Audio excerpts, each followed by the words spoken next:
Hello, everyone, and welcome to the second lecture of the course Principles of Diffusion Models. Today, I am going to cover a very interesting topic which has been on my mind since a very long time, and today is when I'll be teaching you about this topic from scratch. The name of the topic which we are going to learn today is called as Variational Autoencoders. You might see this name popping up in a lot of research papers. This term is now commonly used in multiple research papers involving large language models. However, understanding variation autoencoders is not very straightforward, and a lot of people just blindly use this term without fully acknowledging the meaning of the conceptual framework which forms the foundation behind variational autoencoders or VAEs. So we are going to understand everything from scratch, and this lecture is going to be very important for the subsequent lectures where we'll start focusing on diffusion models. You will see that everything neatly builds upon what has come before.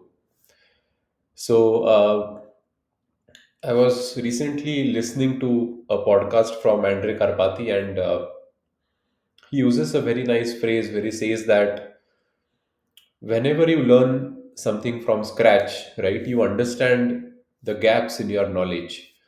And this is exactly what we'll be doing in this lecture. So what I'll be doing is that I'll be there is a tangle of information about VAs on the internet. So my focus will be to untangle this information and create a ramp for you so that you go from 0 to 1. So let's start with the understanding of VAs.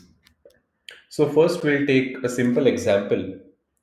Imagine that you have collected handwriting samples from all the students in your class. Let us say that these students have written the word hello. We are going to assume that there are 100 students sitting in the classroom and all of them have written the word hello on a sheet of paper. So just imagine this process happening in your mind. Students will write the word hello in many different ways. Some of us have handwriting which is slanted a bit towards left. Some of us will write words which are slanted a bit towards right. Some of us have a very neat handwriting. Some of us have messy handwriting. Some of us write in cursive. Some of us uh, don't write in cursive. So there are a lot of different ways in which people can or students in your class can write this word hello. Now, once you have imagined this in your mind, let me come to the main premise of today's lecture. So let us say that someone comes to you and asks that, okay, fine, give me a machine which can produce samples of handwriting of the word hello, which will match the styles of the handwriting written by the students of your class. So imagine a machine where you press a button, you get a sheet of paper, you get hello written on it, and this hello should match the style of someone in your class. Then another time you press a button, another time you get another hello. This time it might be some different student, but it is still from the samples collected from the students of your class only. How will you generate such a machine? This might take you back to some classic magic movies like The Prestige, for example, where there are these antique machines which produce something. There is some mechanical wizardry which goes on inside the machine, and finally you get something out of it. But let us think from scratch. How do we generate a machine which can produce samples of handwriting of this word hello? In a more theoretical description, what we want to do is that we want to generate a sample such that, or generate a machine such that the samples drawn from that machine are from the probability distribution of the handwriting samples of the students of your class. So we can reframe this question as, we want to predict the probability distribution of the handwriting of the students of your class, which is very closely tied with what we discussed in the first lecture, which is deep generative modeling. So this is one of the main objectives of deep generative modeling. Okay, now the question is, how will you solve this problem? The first thing that will come to your mind is that, okay, so first of all, I need to understand how is this handwriting generated in the first place. So the first thought that might come to your mind is, what are the hidden factors that determine the style of the handwriting? So each student handwriting depends on many hidden characteristics. For example, how much pressure they apply, whether they write slanted, whether their letters are wide or their letters are narrow, how fast they write, how neat they write, etc. So there are a lot of hidden characteristics which affect the handwriting of a student. And you might think that, okay, fine. So what if I capture all these characteristics and write some function which takes these characteristics as an input and then produces the handwriting as the output? So this is the line of thinking which is the most intuitive in the beginning. Now, these characteristics are not seen in the final image, but they definitely influence the shape of the letters. So, my first intuition is that, okay, fine, my first job is to figure out all these hidden characteristics. And then what I will do is, I will create a mapping from these hidden characteristics to the handwriting samples. Once I do that, once the mapping is already created, all I need is to feed an input into my machine. And since the mapping is already created, I can create the output which is related to the input based on my mapping. So this is how I'm thinking of this problem from first principles. Now we can rethink our thoughts in a way that we can say that, okay, these are the hidden factors which influence the handwriting, which can also be called as a secret recipe that determines the final shape of the handwriting. So once you capture the secret recipe for a student, you can determine their handwriting. So you can assume that there is a one-to-one mapping from the secret recipe to the handwriting.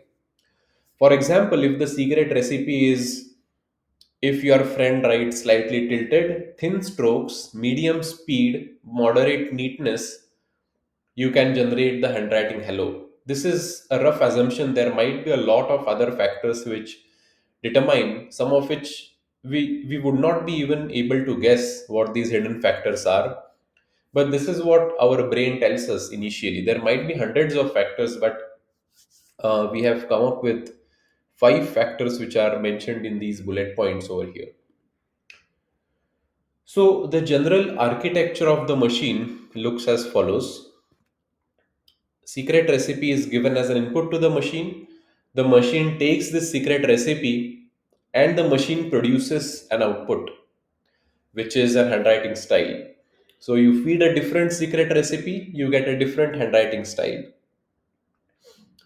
So imagine a hardware in front of you, an antique hardware where you have six knobs for the secret recipe, and for each knob you have three different buttons.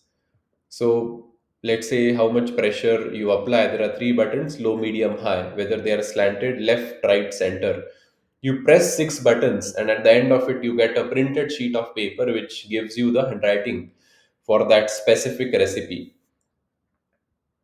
So this looks interesting, right? It looks like, okay, fine. It makes a lot of sense.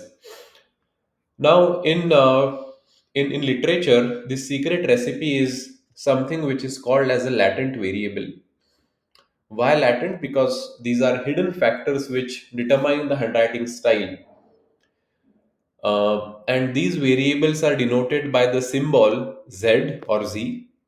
The latent variable Z capture the essence of how the handwriting was formed. Uh, as we saw, here there are one, two, three, four, five latent variables which capture the essence of the handwriting or the secret recipe behind the handwriting. And these factors are hidden. You don't know what these factors are when you see the handwriting of a student, right? That's why they are called as latent or hidden variables. Now, in the rest of this lecture, we are going to assume that for the handwriting example that we took, there are only two latent variables of interest, one which captures the slantness of the handwriting and one which captures the neatness of the handwriting. So we are going to assume that once we know the slantness and the neatness, we can determine the handwriting of a student. So in literature, you might see these words, latent variables, written. And I don't want you to get bothered by that because it simply means that there are some underlying factors behind a distribution which we don't know about. For example, here I have assumed that there are two underlying factors, but in a real life problem, we will not know these factors beforehand. That is why they are called as latent variables. So, intuitively, we think that we are going one level deeper to generate something at a surface level. So, it's like you want to generate the handwriting, but to generate the handwriting, you first need to understand what is the factors influencing the handwriting, and then you go up and then you generate the handwriting. So, it's like a swimmer who is going deep into the ocean and then coming up to the surface. So we are essentially probing the depth of uh, the factors which are influencing the distribution. Okay, so we can represent this in the form of a graph, a 2D graph. The x-axis is represented by the symbol Z1 and the y-axis is represented by the symbol Z2. Z1 stands for slantness of the handwriting and Z2 stands for neatness of the handwriting. What do I mean by slantness? This is slanted towards the left. This is slanted towards the right, etc. And neatness is obvious. Neatness is whether your handwriting is neat or messy. So just some examples here. You can see that on the right hand side here, you have words which are slanted towards the right, and on the left hand side you have words which are slanted towards the left, and you go above or below the axis you have words which are not very neat. So the central point is indicating that the words are neat, but if you go above or below, it's not neat. So I have made some spelling mistake here, but what I want to show is I want to show words which are written in a very messy way, something like this. Yeah, this is like really messy. So I hope you get the point. Okay, so from the above graph, you can see that both the axes carry some meaning. Words which are on the right hand side are more slanted towards the right, and words which are on the left hand side are more slanted towards the left. And words which are on the top or down are very, very messy. Now we can see that every single point on this plane corresponds to a specific style of handwriting. So this is the mapping which I was talking about. For example, if you pick a point here, you know how slant it is, how neat it is, and then you can generate a handwriting for that point. How to generate this handwriting is something we will discuss, but for now, all you need to know is that there is a mapping which we are creating between the latent space and the true distribution. So, for example, for all the 100 students in your class, the distribution might look like follows. So, you might be somewhere here, your friend might be neat but slanted towards the left. Some of your friends whose handwriting is very bad and who are very slant either might be here or here, etc. So, there are 100 samples here which correspond to every single student in your class.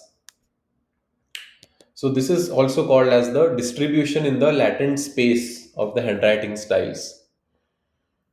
So in future lectures and even in this lecture, we are going to use the latent space definition for other examples also. So the definition and the meaning of latent space is generalizable for other use cases as well. Now we observe that each handwriting's image is compressed in just two numbers, slant and neatness. So you will see this very commonly that latent space is typically of lower dimensions compared to the actual data distribution. Or we can say that the latent space is compressed compared to the real data distribution. So there is a huge amount of compression going here. You can see that we have compressed everything from a typical handwriting, let's say it is divided into 28 by 28 pixels. So there are 784 numbers, right? Which, so I'm writing hello here.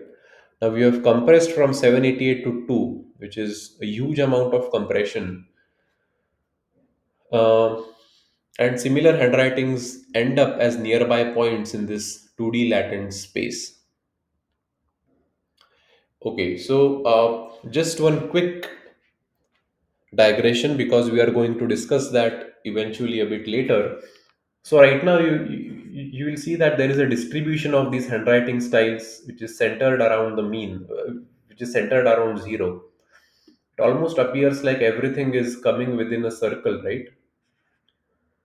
So this is called as a uniform or a Gaussian distribution where all the samples or the distribution of in the latent space is has a mean of zero and a standard deviation of 1 or any other value. But in 1D, the Gaussian looks like this, where if you take just Z1, you will see a distribution like this. If you take Z2, you will see a distribution like this, centered around the mean, which is 0 for both in this case. And the deviation also looks, so the deviation for Z1 looks to be around 1, and the deviation for Z2 also is around 1. So this is a bit mathematical, so even if you don't completely understand this, it is fine. I just want you to keep this in your mind as we move ahead. Okay, so for now what we have seen is that we have this general architecture for the machine which takes the secret recipe as the input and then it produces the handwriting as the output. Okay, so now the input, the secret recipe, can also be written as a distribution in the latent space. So initially I had written secret recipe over here, but now I have replaced that by this distribution in the latent space, where every dot corresponds to a handwriting of a student. So the secret recipe should capture the hidden characteristics of my students. And this is exactly what is being done in this latent space distribution. So I give this as an input to the machine and I produce the output. Now the question is, so there is another word for this machine which is called as decoder. Let us quickly summarize what all we have learned till now in a beautiful animation which will show you how the decoder works for the same example of handwriting samples so that it becomes clear to everyone. So we are converting from latent style Z to handwriting X. The latent space has two dimensions. We have variable Z1 and Z2, which correspond to slantness and neatness respectively. So Z1 controls the tilt and Z2 controls the neatness. We pass this to the decoder, which was also called as a machine in the introduction, and then we generate the actual handwriting. The decoder is quite commonly a neural network, and depending on where your sample is in the latent space, your handwriting will vary. So here you can see that as the yellow dot moves around the latent space, the handwriting on the right hand side also changes. And this is the architecture of the machine that we have constructed. So people asked us to generate a machine which gives the handwriting. So we gave them a machine and we gave them two levers. One lever to control the slantness, one lever to control the neatness. They have to pull these levers and finally they'll get a paper with a handwriting written on it. Now the question is that after people pull the levers, what is exactly happening in the machine that is giving them the handwriting? What's exactly happening inside this magical machine box? How does the decoder exactly work? Okay, so that is the question we ask next. So far we have used the decoder to generate samples from the latent variables, but what is this decoder exactly, and how are the samples generated from this decoder? So now we are going to take a second example. Instead of generating handwriting samples, our task now is to generate handwritten digits. What are handwritten digits? We are going to take example of MNIST digits, which look as follows. So these are a famous data set of handwritten digit samples. So our task now is to generate these digits. And again, we start with a very same thinking process. We try to understand, okay, fine, now we have moved on from letters to digits. So we'll use the same thinking process. What are the hidden factors that determine the shape of the handwritten digits? And we create a latent space with the latent variables. So just as before, we assume that there are two latent variables, Z1 and Z2. And we assume that these two latent variables are used to determine the shape of the handwritten digit. Now, one difference in this use case compared to previous use case is that we do not know what these latent variables correspond to, which is quite realistic. In reality, we have absolutely no idea what factors determine the shape of the handwritten digits. And this is something which neural networks really excel at because they are able to learn these hidden factors, and we can't really comprehend them what they are. They might be some function of the thickness, slantness, curve, everything, but somehow they capture it. That's all we know. Now, let's say we have chosen a point in the latent space which corresponds to the number 5. The main question we are asking is that how do we go from a point in the latent space to a point in the real space? That is, how do we generate an actual sample from a point in the latent space? How do we generate the actual sample for the digit 5 once we pass this to the decoder? That's what we are trying to understand. Once we pass this to the decoder, we want to generate this 5, but what is exactly happening in this decoder? So let's understand. First, we look at what exactly is this image 5. What does it mean? We have already briefly looked at it, but we can represent digit 5 as a bunch of pixels which are divided as 28 into 28 pixels, where some pixels have a value of 1, which is the color white, and some pixels have the value of 0, which is the color black. So what we do is we have a grid of 788 squares, and we assign one value to each square in the grid, and this corresponds to the image 5.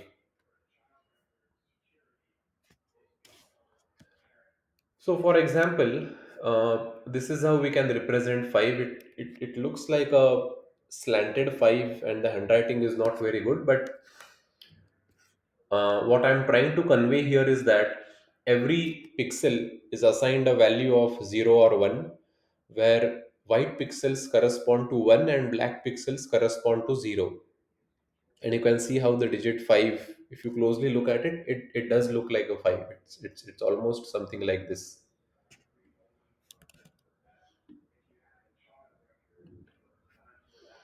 Okay, so it looks like all we have to do is output a number, either 0 or 1, at the appropriate location so that we get a shape 5. And we can, in fact, stop this discussion of how decoder works at this point. But in most of the real life cases, for example, when you are trying to generate images using popular apps like Midjourney or Stable Diffusion, you generally see that for the same prompt you get different type of images. Why is that the case? Because in most of these cases the output is not deterministic, but it is rather probabilistic. So one drawback of this above approach is that with this approach we will get a fixed shape of 5 every time, but we will not get variations of it. And what we want is we want to get variations of the number 5. So instead of outputting a single number, what if you could output a probability density? What does that mean? So we'll again take the same example of the number 5, but now for every pixel, instead of outputting one number, we output a probability density. For example, for this black, you can see that the mean is still 0, but there is some deviation. Also for this pixel which is white in color, you can see that the mean is 1, but there is some deviation, which means that you are not just now restricted to 0 and 1, you are open to the possibility of a color which appears in between white and black, slightly grayish. So this is what the alternative representation as a probability density allows you to do. Now what happens is that every time for each pixel you will sample from this distribution. So one time you might get this, one time you might get this. It will still have a mean of 0, so it will still look mostly black, but you will get variations of it. And we will see this in a more practical example, but this is what happens in a in a actual practical example where you want to see different images generated from the decoder. So the decoder does not give a single value, but for every pixel the decoder gives the mean and the standard deviation for this probability distribution. So I think I'll just move down a little bit to help you understand how this looks like. So this is what the decoder does. So for every pixel, you get a mean and a standard deviation. So you have mu1, sigma1, mu2, sigma2, up to mu 784, sigma 784. And that's why you get different samples towards the end. If you found this a little bit difficult to understand, no worries, you can stick with this deterministic approach which I explained a while back, because this is also a valid solution. In fact, in the practical example which we are going to discuss today, we use a deterministic approach only. So now let us have a simple example to understand how does the decoder work. uh, to quickly summarize, a decoder is a function which gives you an output at the end, which can either be a simple number which corresponds to the pixel intensity 0 or 1, or it can be a probability density for each pixel. Now, how do we generate this function? Well, function generation typically happens with a neural network, because neural networks really capture the a lot of functional distributions really well. So we use a neural network to take the latent space variables as the input, and then once we have these inputs, we generate outputs for these inputs using a neural network which sits at the center. So the decoder is nothing but a neural network which is trained to take inputs from the latent space and generate outputs in the real space. So we are going to look at a very nice visualization to understand this.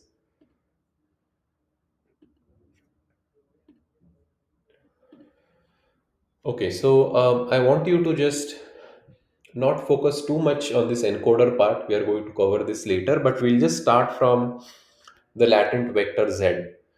Assume that we have this latent vector z or z, and we want to generate a sample. So it goes through the decoder and then you get the final image. So the decoder predicts pixel probabilities, not a final image. So what does that mean? Let's see. If you take an example of a white pixel, you can see that the pixel mean is somewhere towards the right, which means that it has to be a bit bright and the pixel value is high. Bright pixels have a high mean value. But if you take a pixel somewhere in the middle or towards the blackish side, you can see that it moves towards the left. So every pixel gets a probability distribution like this through the decoder. And once you have this, we can sample from this distribution to get various outputs. So that is the main advantage of assigning probability distributions to each pixel. I want all of you to again revisit this after you have seen this entire lecture and actually draw a diagram of 28 by 28 pixels and write down mu1, sigma1 for each, and then try to visualize how does the image really look like. Okay, now we have covered one part of the story which explains the variational autoencoder. What about the second half of the story? So we have just covered 50% of the entire story. Let's try to cover the second part so that we get a complete picture of how the variational autoencoder works. And some of you might be having this question at the back of your mind that where does the word variational come from and how is this different from a pure autoencoder? And why did it become so popular when it came into the scene? and where is the encoder? So there might be a lot of questions in your mind. So let's understand that in this second part. If you paid close attention to the first part, you will understand that we have made a major assumption. Remember when we talked about the handwritten digit 5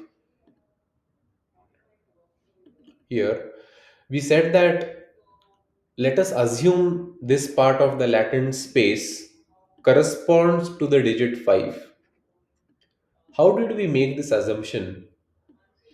How do we know where does the digit 5 lie in the latent space? It can be here, it can be here, it can be anywhere, right? How do we know the digit 5 is where it's drawn on the screen right now? So, how do we generate this distribution in the latent space, which is it looks like something not straightforward, right? Look at the example of students in your class writing the word hello. To generate the distribution in the latent space, you need to first understand all the underlying hidden factors or the secret recipe, and then you need to map all these handwriting styles to the secret recipe and make all those points and then generate this distribution in the latent space. It looks like a big task which we have taken for granted. In other words, how is this compression happening from the real space to the latent space? How are we able to compress the data so much? And who is doing this compression? So, how do we know which part of the latent space to access to generate the digit 5? Uh, and this is exactly what the encoder does. The encoder takes an input image and compresses it into the latent space. So one option is to access all possible points. So for example, to answer this question of how do we know which part of the latent space to access to generate digit 5, one option is to access all possible points in the latent space and see which images match closely to the digit 5. So for example, what you do is you take this, pass it through the decoder, see what image is generated, take this, take this, take this. Is this a good solution? It's not a good solution because it's completely intractable. You have to sample all the points in the latent space and then you finally realize, okay, this is the region which is, giving me the sample which corresponds to the digit 5. It appears like we have to do a lot of work. It's almost like finding a needle in a haystack. Wouldn't it be better if we knew which part of the latent space to access for the type of image we want to generate? It will be great if someone told me this is a region for 5. This is the region where you will get numbers corresponding to 1. This is the region where you will get numbers corresponding to 2, etc. So I want the spaces in my latent space to actually mean something and to correspond to some information. So wouldn't it be great if we build another machine to do that? So I give my input image, which is the digit I want to generate, 5. It goes through another machine which gives me the areas of the latent space corresponding to that input image, and then I pass this to the decoder. So the overall architecture looks like this.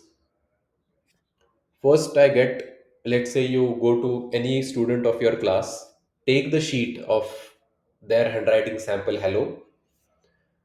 You pass that handwriting sample to one machine.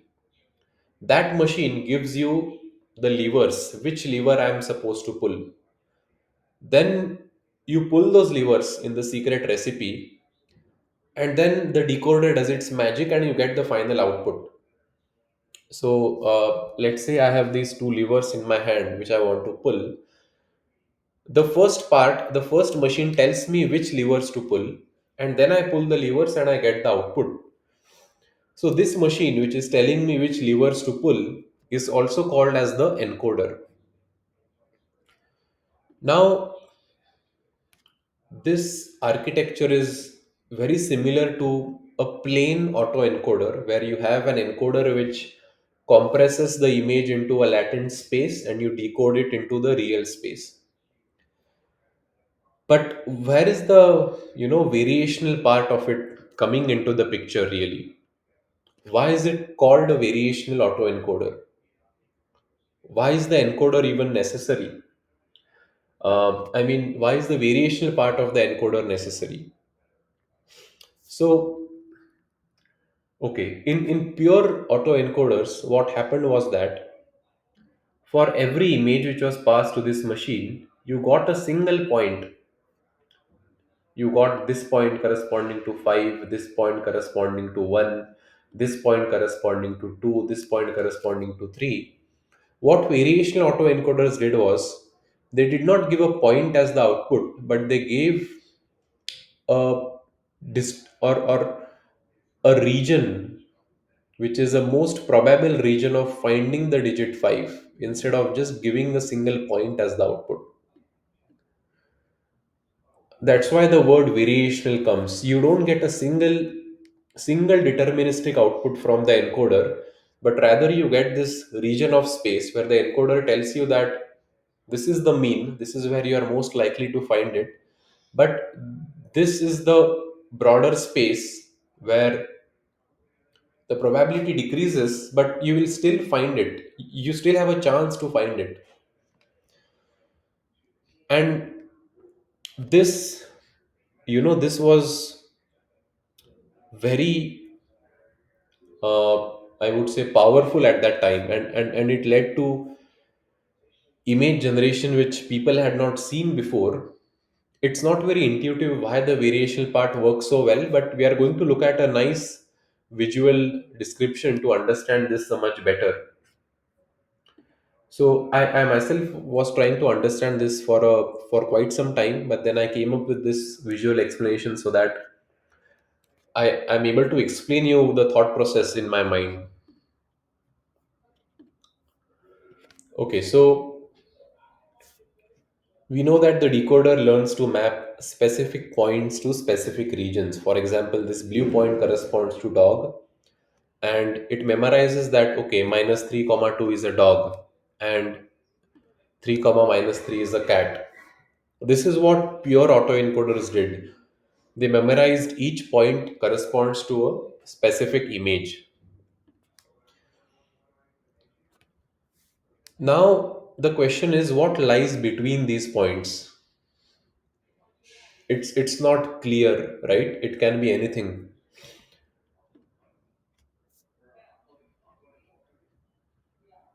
So inside these points, it's largely noise because you have only mapped individual points. So 99% of these points they produce garbage. So your space, your latent space is not continuous. It's like disjoint.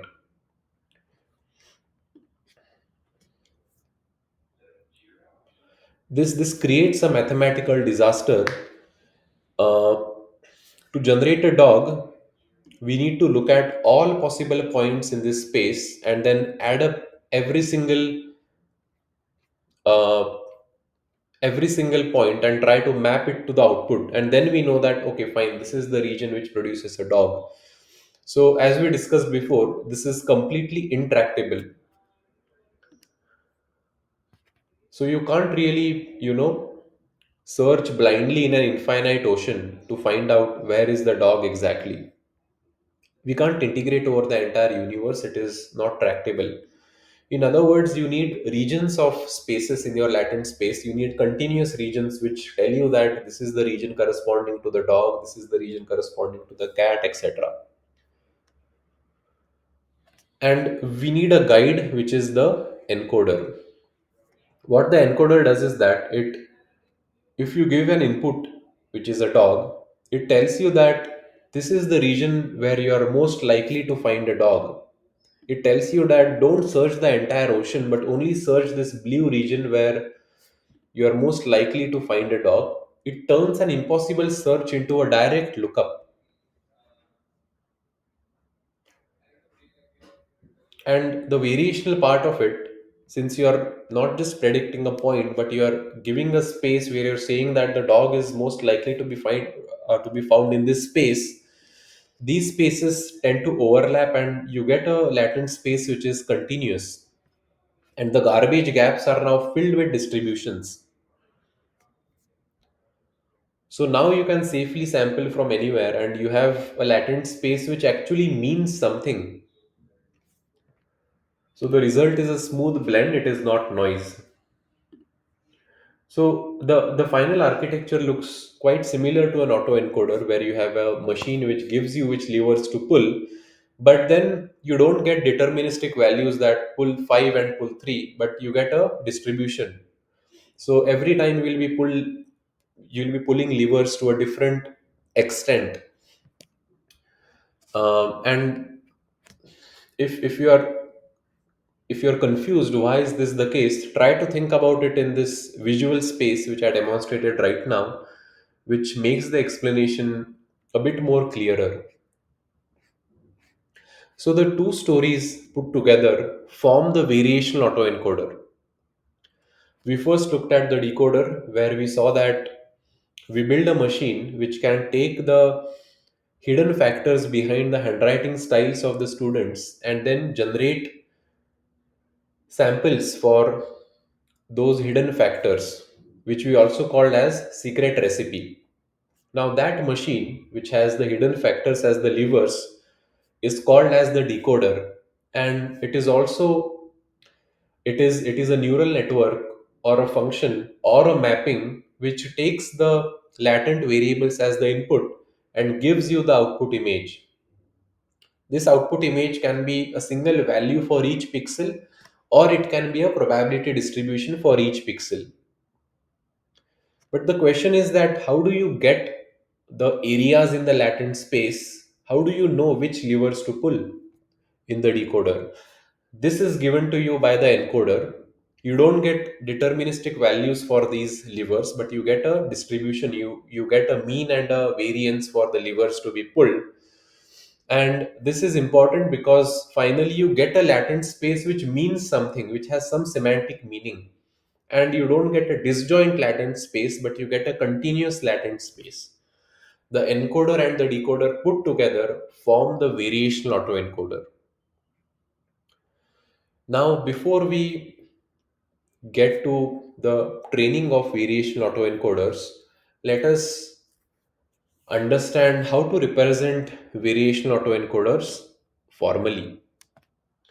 In variational autoencoders, we distinguish between two type of variables: the observed variables x, which correspond to the data we see. These are the handwriting styles of the students when they wrote the word hello or the handwritten digits, and the latent variable z, which captures the hidden factors of variation. The decoder distribution is given as follows. This is the decoder distribution. It reads as probability of x given z, which means that given the latent variables, what is the probability of the output, which is also denoted as p phi of x given z. The encoder distribution is written as follows: q theta of z given x, which means what is the probability of the latent variable given the input image.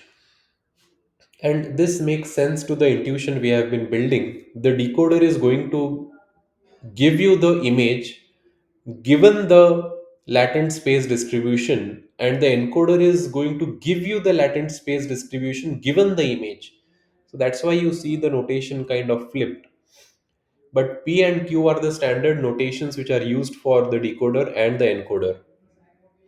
The schematic representation is given as follows. Whenever you see the words encoder, decoder, and these kind of diagrams, don't get confused because they really mean something intuitive.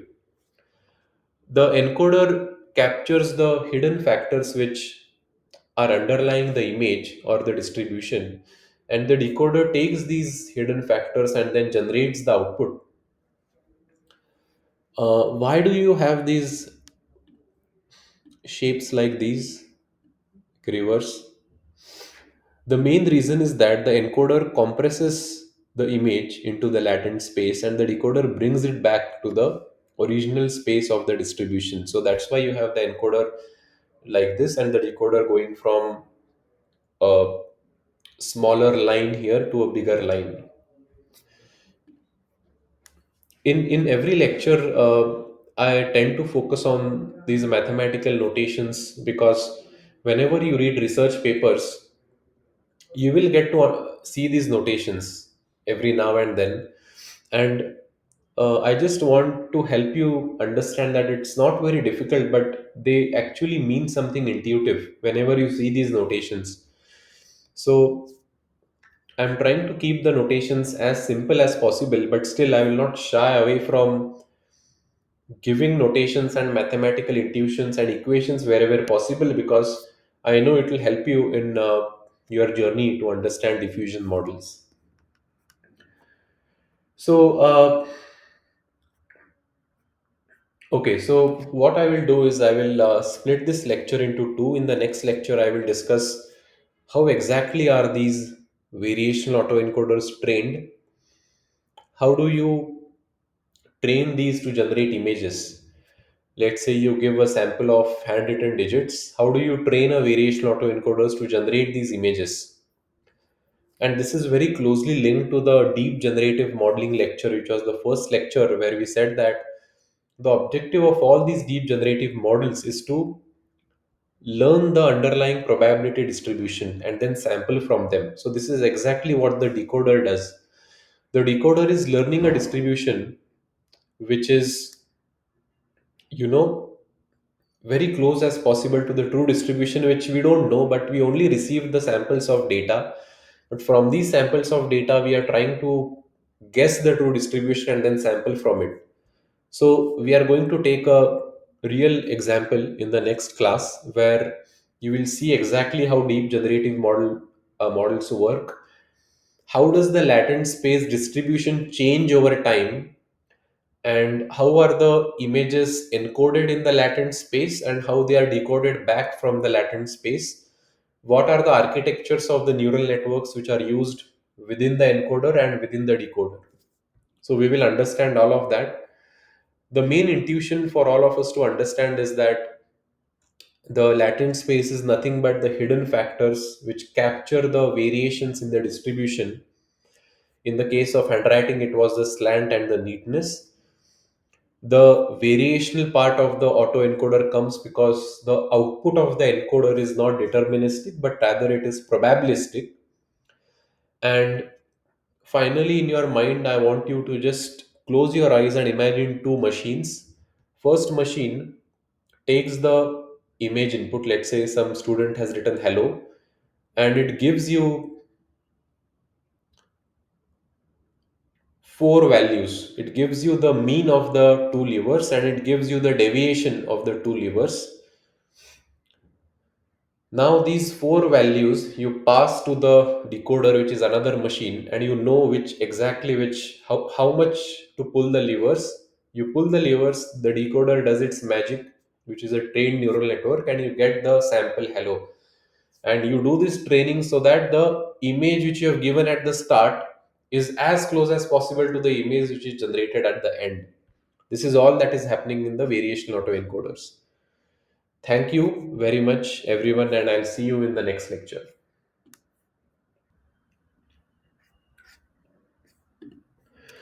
Hello, everyone, and welcome to the third lecture in the series Principles of Diffusion Models. In the first lecture, we discussed about deep generative modeling. Then, we discussed about principles of variational autoencoders. And in today's lecture, our main objective is to discuss training of variational autoencoders. First of all, let us do a quick recap of what do we understand from variational autoencoders up until this point. Let's take a simple example of a handwriting which a student in your class has written. Let's say they have written a number 5.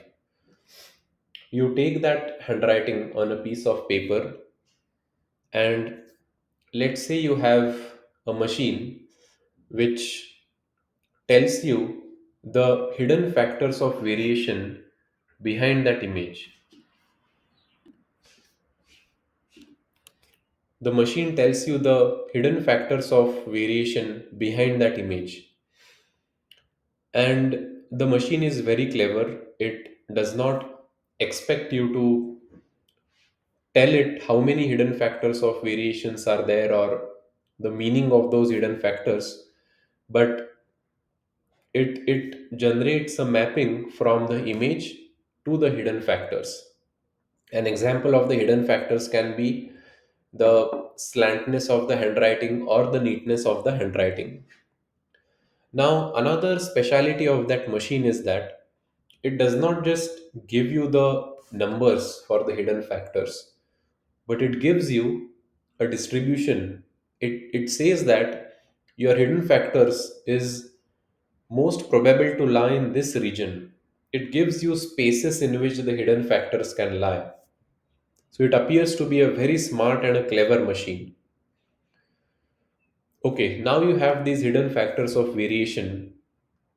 So you have captured something uh, at the heart of the distribution. Really, it's telling you which factors are uh, most contributors to the variations in the distribution. Once you have these hidden factors, you have another machine which take these hidden factors as the input, and you have levers which you can control. So you pull these levers. Let's say you have two hidden factors, so you have two levers. You pull these levers corresponding to the hidden factor spaces, and then you finally get an image at the end. Now, the main objective of this variational autoencoder setup is that the final image should be as close as possible to the original image. So you can see that there has to be some kind of training objective in this whole setup.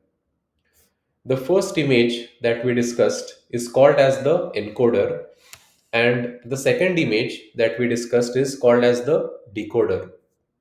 And this entire pipeline is called as variational autoencoder pipeline. Now, what we are going to understand is how do we train this variational autoencoder pipeline so that the final image, which is also called as the reconstructed image, is as close as possible to the original image. Now, the first observation that we can make is there are two neural networks here. This is the first neural network, which is the machine which learns to encode, and the second neural network is the machine which learns to decode. So, somehow we have to train the parameters of these neural networks to optimize something. The question is, what is the objective function that we want to optimize in this scenario? Let us think from the first principles. We started off with the objective that we want our probability distribution to match the true probability distribution of the underlying data, right? So this distribution should match this distribution as close as possible. That means that we want to maximize the following. So this means that if you give an input image, then the decoder network should give a probability which is very high, right? This means that I've trained my variational autoencoder properly. For example, let's say the input image is a dot like this, and you pass it to the decoder and you get a value of 0, which means that your decoder is saying that this image is not likely to be found in your distribution, which is not true, right? Because I have taken the image from the distribution itself. So this should be assigned a very high value like zero point 0.9 or something like that. So I want to maximize the following. I want to maximize the probability of drawing the real samples from the predicted distribution. This means that we have done a good job in modeling our true distribution. You can see that we are consistent with our notations here. In the first lecture also we use this notation of p phi of x for our predicted distribution, which should match as close as possible to the true distribution, which we do not really know. Now the problem is that calculating this probability is not straightforward. Why it is not straightforward? Let's take an example of the digit 5. The question we are asking is, what is the probability of finding the digit 5 from our decoder distribution? How do we calculate the above probability? We first look at the latent space and we say that, okay, now first take this point and generate a digit 5 from it, calculate the probability of that. Then we'll take this point, generate digit 5, calculate the probability of that. Then we'll take this point, calculate the probability of that. So essentially, we are integrating over all the possible points in the latent space, which is also given in this formula. I don't want to stress too much on how this formula is really appearing, but it's basically saying that probability of image x from the predicted distribution is given by a summation of probability from the decoder distribution multiplied by the probability of the latent space, probability of the variable in the latent space which corresponds to that image. So, for example, this variable in the latent space can be anything. We take all these variables, we find the probability of that variable, we pass it to the decoder, and then find the probability from the decoder distribution, and then sum everything up. If you remember, we have looked at the same analogy in the visualization before, where we saw that it's like finding or sampling for from a very giant ocean, and this is not very tractable.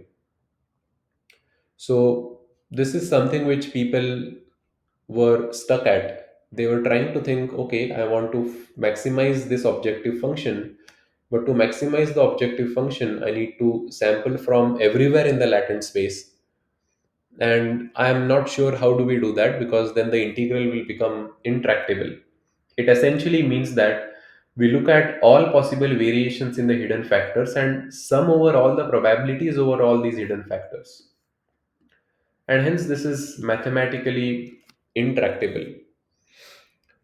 How can we go over every single point in the latent space and find out the probability of the sample drawn from that point being real? And this actually does not even make use of the encoder. This is all decoder based. You can see there is no q theta over here. It's everything is decoder based. So this is something which is highly intractable, uh, since we are not making use of our semantic division of the latent space, which our encoder is already doing. So you don't really need to sample from everything, right? Okay, so we need a computable training objective. We need something which we can mathematically compute. And this is where training via the evidence lower bound, which is also called as the elbow, comes in the picture.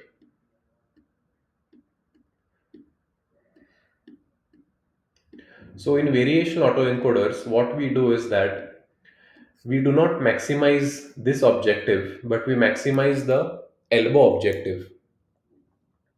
Now the question is that what is the elbow objective?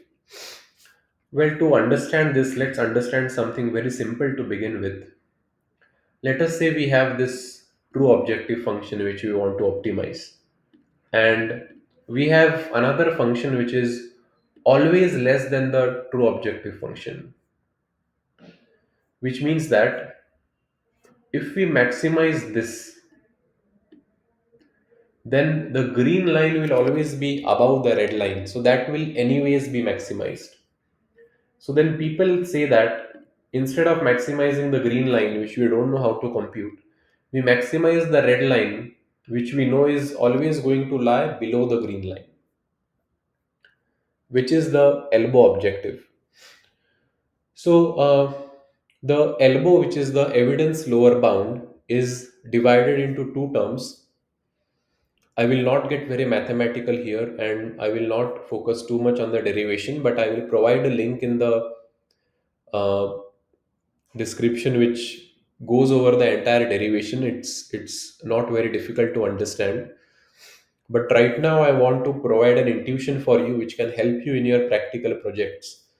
So the evidence lower bound is made up of two terms which are given below. The first term is the reconstruction term, which is the probability of from the decoder. This term essentially says that the reconstructed output is similar to the original input. So we are trying to maximize this term, which means that the probability of sampling the image from the decoder distribution given the latent variable which is generating that image.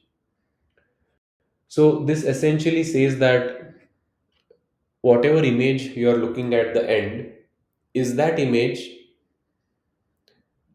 as close, is the reconstructed output similar to the original input. This is what the reconstruction term is trying to say. The second term, which is not very straightforward, is called as the regularization term, and it essentially encourages the encoder distribution to stay as close as possible to the assumed distribution of the latent variables, which is quite commonly a Gaussian distribution.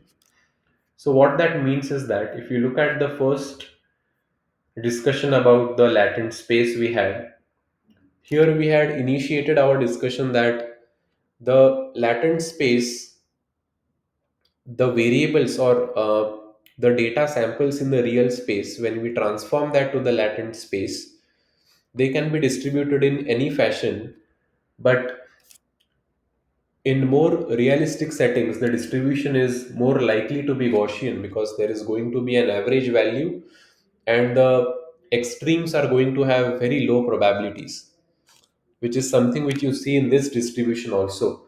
So we want the distribution in the latent space, which is generated by the encoder, which is the first machine, to be as close as possible to a Gaussian distribution, which is centered around the mean with a fixed variance. And my intuition behind this is that most of the real life processes can be modeled as Gaussian. For example, distribution of handwriting. Let's take an example of that. There will be few people with very, very good handwriting and very, very bad handwriting, but most of the handwriting will be average in terms of the slantness, in terms of the neatness, etc. So we are thinking something from a pure human intuition point of view, and we are bringing that into the objective function, where we are saying that the divergence between the encoder distribution and the latent distribution, which is quite commonly a Gaussian, has to be minimized. We have looked at this symbol before. This is the KL divergence. It means that it means or it symbolizes or signifies the distance between the two probability distributions. So essentially, we want to minimize this. So we want to maximize the negative of this. So when you add term 1 and term 2, you get the elbow objective, which says log of probability of x given z, which means that how likely is the reconstructed output, what is the probability of that, and we want to maximize this because it means that our original distribution is as close as possible to the distribution that we are trying to predict. You can see that we wanted to maximize this actually, but we have changed it to x given z, which is given the latent space, given the sample from the latent space, what is the probability of the image which is generated from that sample? And if this is very high, it means that our decoder distribution is assigning higher probabilities to samples which are already there in the data, which is exactly what we want. And this is something which is added as an additional term because we want our encoder distribution to stay as close as possible to a Gaussian, which comes from our human intuition that every the hidden factors which dictate anything, any process, has to be a Gaussian, which is an assumption at the end of it. Now we will look at a visual explanation of this so that you understand how does the elbow objective look like, and you have a visual intuition in your mind.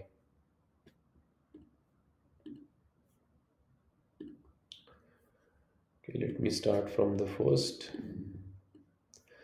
Okay, so we are going to take a very interesting example. Imagine we want to teleport a cat from Earth to Mars.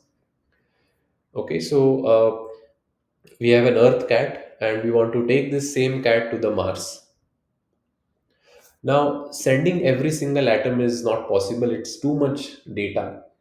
So, we want to compress the Earth cat into something which captures the essence of the cat. We want to send a secret recipe or the latent code, which is called as Z. So, the latent code encodes the hidden factors of variation, and then you can decode it in Mars and generate the cat. Now, we want to maximize the probability of the cats which are generated by our decoder, which lie in the original distribution. So this is the true objective function which we want to maximize, and it involves an infinite integral. It's very difficult, but we can calculate the evidence lower bound. So what we do is that we calculate the evidence, or the evidence lower bound, which is always less than the true objective, and we try to maximize the elbow. So, since the true objective is always greater than the elbow, maximizing the elbow is going to maximize the true objective also. Now, how do we maximize the elbow? By balancing two goals. The first goal is also called as the reconstruction accuracy, which means that does the cat which is generated in the Mars look all right? Does it look close to the real Earth cat? So we want a maximum similarity between these two. And the second is the regularization term, which means that is the recipe given in a standard language? Does the recipe make sense? So, if our recipe is initially purple and the standard prior, which is the Gaussian, is in yellow, we want to move our code to the yellow distribution. We want to move it as close as possible to the normal distribution. This is exactly what the elbow training objective does. So, by maximizing elbow, we get accurate reconstructions and organized distribution in the latent space, which makes sense. So, you can again go through this animation if you want some parts of it to be cleared. But to train the variational autoencoders, we want to maximize our elbow, and this brings in not just the decoder, but it brings in the encoder also. So essentially, we are training the weights of two neural networks to maximize the elbow. It's quite interesting in a way that it once you go through the mathematics, at the end of it, this is what remains, and it makes sense from an intuitive standpoint because later people forget the mathematics, but they do remember this intuition. And the reconstruction term makes sense. The regularization term is something which makes the VAE special because it essentially means that you are imposing some constraint on your latent space distribution, which is not really there in an autoencoder, in a plain autoencoder.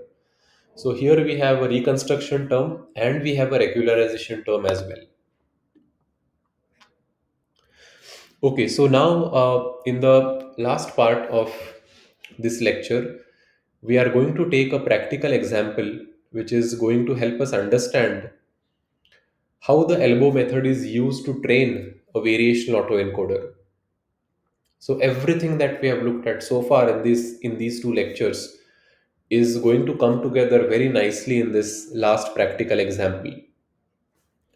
Our task is to train a variational autoencoder to predict the true distribution that generates MNIST handwritten digits, and we want to generate samples from that predicted distribution. So this very closely aligns to the deep generative modeling task because there is a true distribution which we do not know. We only have the samples of data, and from that samples of data we want to learn the true distribution. Okay, so let's see.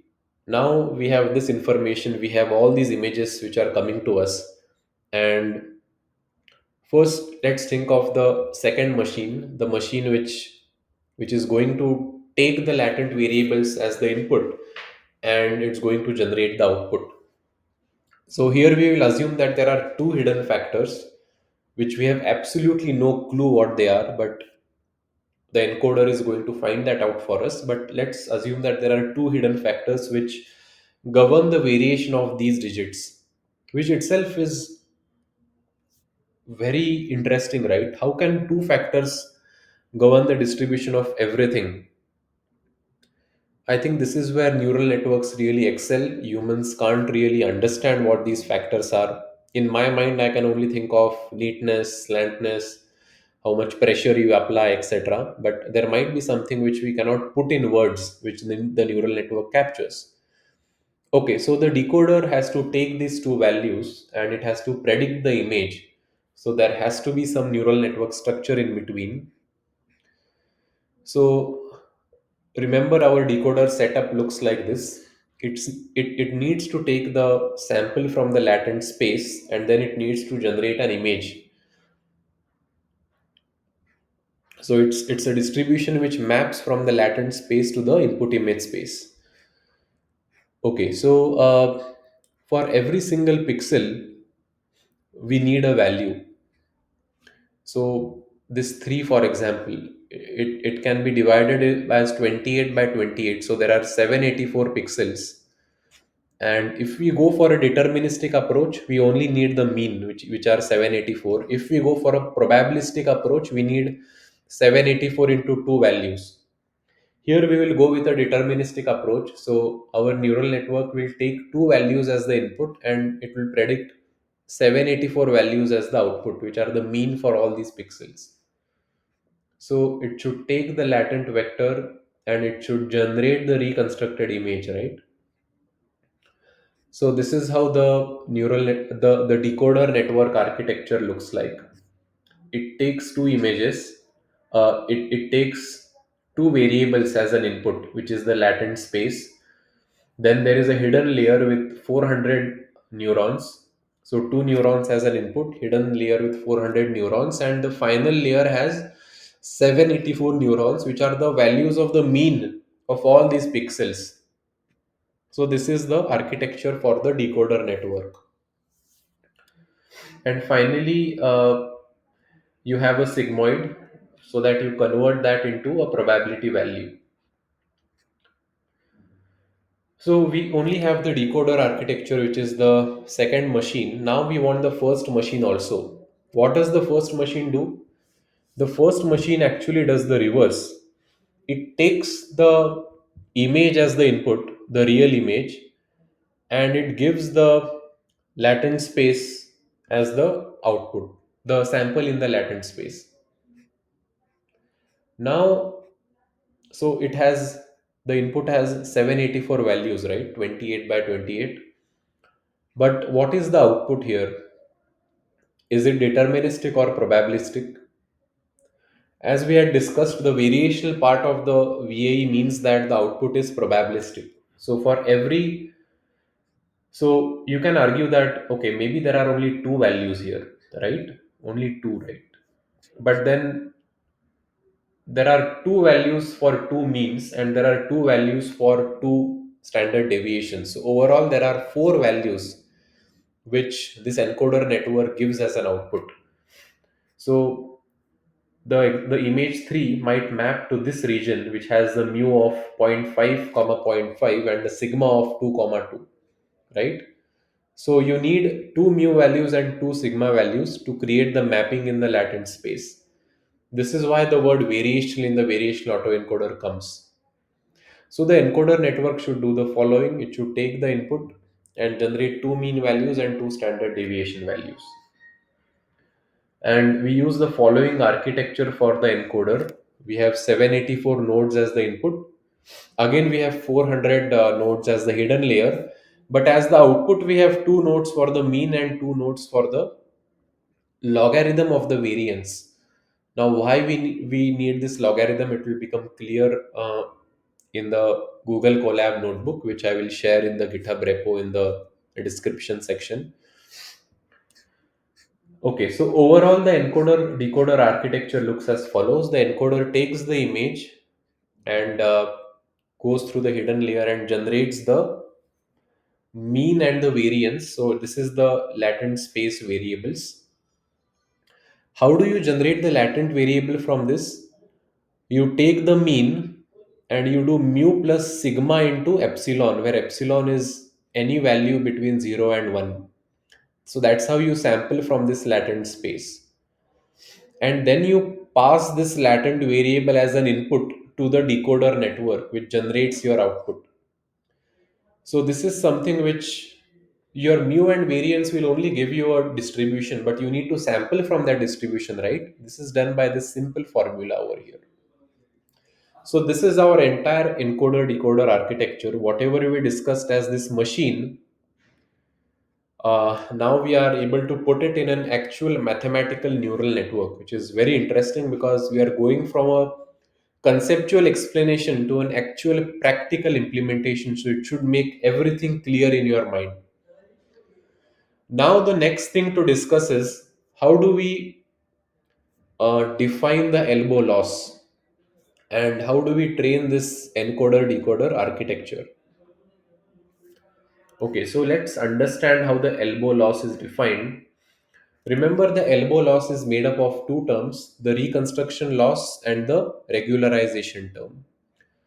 Now, the goal of the reconstruction loss is to make the output image look exactly the same as the input image. This compares every pixel of the input with the output. If the original pixel is black and the VA predicts white, the penalty is huge. If the VA predicts correctly, the penalty is low. Hence, the reconstruction loss is written as a simple binary cross entropy loss between the true image and the predicted image. So, the reconstruction loss is simply comparing the two images and seeing, okay, what are the differences in the probabilities between the two images, and we don't just subtract these probabilities; we do a binary cross entropy loss. The second term is the KL divergence loss. Now, this is something where the objective of the KL divergence loss is to make sure that the latent space distribution has a mean of 0 and a standard deviation of 1. To ensure that the mean is 0, we add a penalty if the mean deviates from 0. So this mean that we are talking about, uh, this mean mu. So the first loss term is mu square. So if the mean deviates from 0, we add a penalty. Similarly, if the standard deviation is huge, the model is penalized for being too messy. And if the standard deviation is too tiny, then also the model is specified for being too specific. So the penalty looks as follows: sigma square, because we want to penalize if the variance is huge. So this becomes huge if variance is large. So the model is penalized. And if the variance is very small, then this becomes huge because log of a small value is a big number and there is a negative sign associated with it. So this will always ensure that the variance stays close to 1. So this is what we want. So this is very clear, mu square, where the center has the minimum penalty cost, but this function variance minus log of variance minus 1, this means that you will always, you want the variance to be as close to 1 as possible, which is what this is achieving. You're penalizing for the variance becoming too small, and you're penalizing for the variance becoming too big. Now you will see all of this very nicely written in this Google Colab notebook, which I will share with all of you in the description. But first, I just want to describe everything that we have conceptually described in a mathematical framework so that every single concept is clear. Now, next, what we do is we train the variational autoencoder.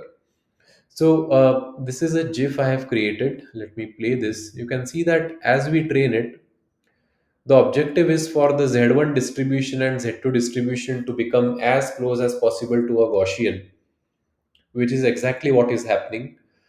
This is because of this term where the mu is forced to be close to 0 and variance is forced to be close to 1. So the latent space finally looks something like this, where you can see that it's not exactly has a variance of 1, but if we train for longer duration, maybe we'll get an even better distribution which is centered at 0 and distributed around 1. But there are clusters which are formed for every digit. For example, you can see this orange cluster represents digit 1, the blue cluster represents digit uh, 0, green represents 2, etc., which is very beautiful in a way, right? Because using only two variables, you are able to compress the handwritten digits. And there are intersections in some cases, but that is expected because you have only two variables, so there will be intersections. But still, this is the latent space. These are the hidden factors of variation, and we have forced the latent space distribution to be as close as possible to the Gaussian, as you see as this training proceeds. And this is the quality of the reconstructions. Because we have the reconstruction loss, we see that the reconstruction is as close as possible to the to the true variable. Another point I forgot to mention in the latent space is that you can see that the latent space is now somewhat continuous. It is not disjoint. In a pure autoencoder, there would be single points which will correspond to single digits, but you won't get a, like for example, this entire region corresponds to number 1, which is exactly how we have trained the encoder. And this entire region is where you will see all the data to be scattered. Okay, and then if you sample from the latent space, you see that it's kind of blur in some cases, which you will come to in some time. But you get realistic, almost realistic handwritten digits. You have a 5 here, you have a 6, you have an 8, 9, 7, 1, 0. So it's a very beautiful practical example which is explained in this Google Colab notebook. I will share the link in the description along with the GitHub repo. You'll be able to understand all the details. I have explained the things. This is the elbow loss, which I have explained. This is the encoder decoder architecture, and then the training process and the results. Uh, One of the drawbacks of standard VAE is that it produces blurry outputs, and there is a very nice reason for it. I will share the link in the description why it produces blurry outputs. But that's one of the main drawbacks of this framework. And another challenge is that you have to train two networks. You have to train an encoder network and you have to train a decoder network. So the joint training sometimes becomes very challenging and the learning becomes unstable. And this is exactly what diffusion models learn to sidestep this central weakness, which is what we will learn in the next lecture. So this is all about variational autoencoders. This technique has become very popular in not just diffusion but also in robotics. In a lot of different applications I have seen, and there are encoders and and decoders, right? So you also have different architectures for them. For example, here we looked at neural networks, plain neural networks, simple neural networks, but you can also have a transformer encoder and a transformer decoder inside a VAE. So once you understand this vanilla setup, you can understand every other setup which you read in different research papers. But this is going to form a very nice foundation for us as we discuss about diffusion models going forward. Thank you very much, everyone, and I hope you are liking these lectures. And I'll meet you in the next lecture. Thank you.